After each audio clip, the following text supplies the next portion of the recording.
السلام عليكم، مرحبا بكم معنا. نبدأ بسم الله وعلى الصلاة والسلام على نبينا محمد عليه الصلاة والسلام. اليوم جبت لكم طاجين الزيتون اللي راح يوالم شهر رمضان، وجبته لكم بالمرقة صفراء.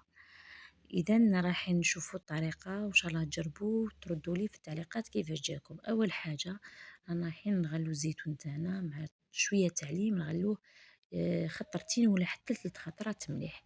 وهنا عندي فخوره تاع الدجاج، راكم تشوفوا نقلي فيهم في الزيت، نقليهم مليح ياخذوا تحميره شويه، ومن بعد باش الدجاج يجي لكم بنين والمرقه تاعكم تاني تجي بنينه. السر هو في التقليه نتاع الدجاج، خلوه يتقلى مليح وحركوا ساعه ساعه، حركوا الدجاج تاعكم باش ما يطيب، يتحمر عفوا على خطرتين.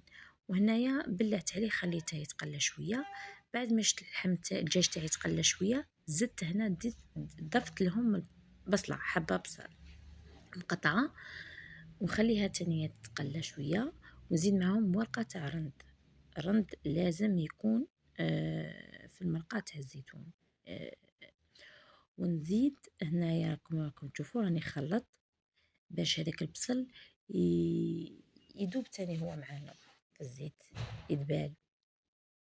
هنايا بعد ما تقلى نروح نجيب الثوم.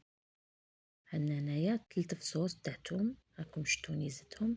هنايا تاني حبة ولا 2 حبات جزر. الجزر هنا تاني يعطي الحلاوة للمرقة. وهنا التوابل راكم تشوفوا فيهم، عندنا الحرور، سكنجبير، كركم والملح وعود قرفة وزوج كبابة، حبات كبابة. وهنايا عندنا زعفران والمكعب تاع الدجاج بالطبع.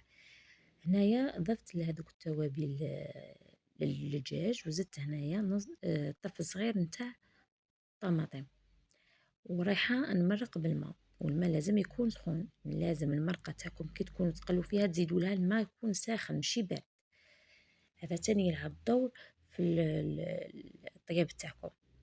الماء لازم يكون سخون، تقلي مليح والماء يكون تاني حامي. هنا بعد ما قليت راح هنايا الزيتون تاعي بعد ما غلى خطرتين صفيته وزدته للمرقه، زدته للمرقه تاع المرقه. وراكم تشوفوا هنا راني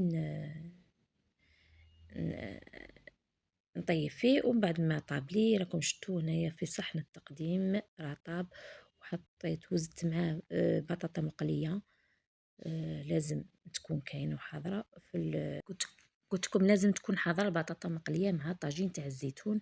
وهنا هذه هي طريقه التقديم، وهذه هي طريقه التقديم. ما تنساوش ديروا ابوني وجيم للصفحه.